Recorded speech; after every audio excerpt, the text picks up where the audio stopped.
Karaniwang problema ng mga magulang ang pangmatrikula ng kanilang mga anak, lalo na pagtungtong sa kolehiyo. Pero para sa mga pursigidong makatapos ng pag-aaral, hindi hadlang ang kahirapan sa tulong ng scholarship programs ng ilang universidad, pribadong institusyon at ahensya ng gobyerno. Balitang hatid ni Lala Roque.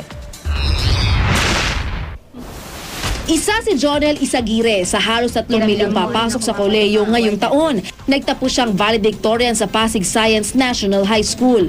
Pumasa siya sa kursong Business Administration sa UP Diliman.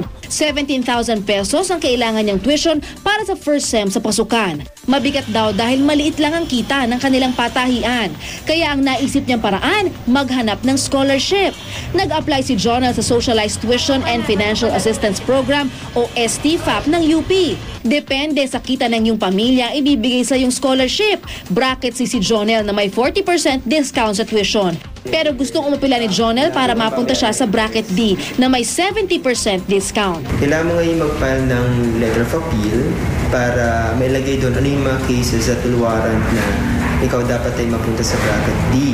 Tatagal ng 2 hanggang 3 buwan ang deliberasyon sa isang letter of appeal. Pag-aaralan pa ng komite at magkakaroon ng house visits. Kaya ang payo kay Jonel, pansamantala, nasa bracket C ka ngayon. Kung gusto mo ngayon magkaroon ng temporary relief muna dun sa mabigat na bayarin, pwede ka mag-apply ngayon sa tuition loan.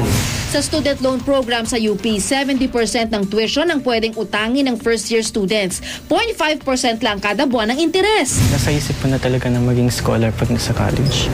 Alam ko na makakatulong ako sa pamilya ko dahil hindi lamang nila itutuon yung kanilang gastusin doon lang sa pag-aaral ko.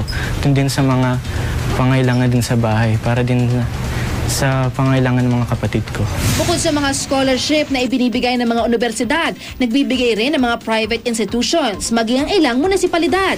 Pwede ring lapitan ng Commission on Higher Education o CHED. 503 million pesos ang budget nila kada taon para sa Student Financial Assistance Program. Pero dahil 60,000 ang beneficiaries, lalabas na nasa 2.25% lang ng enrollees ang nabibigyan ng assistance.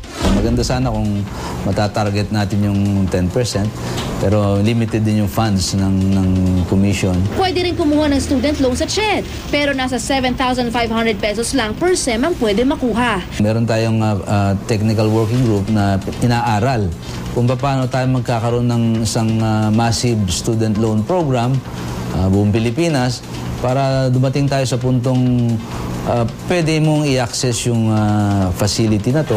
Tila isang pangarap pa rin daw ngayon na magkaroon ng malawakang student loan program na tutusto sa pangangailangan ng mga estudyanteng mahirap ngunit gustong makatapos ng kolehiyo. Pero si Jonel gagawin daw ang lahat, makatapos lang ng hindi nagiging pabigat sa magulang. Matagal ko nang pinangako na gagalingan ko yun simula nung gumraduate ako ng high school. Lala Roque, GMA News.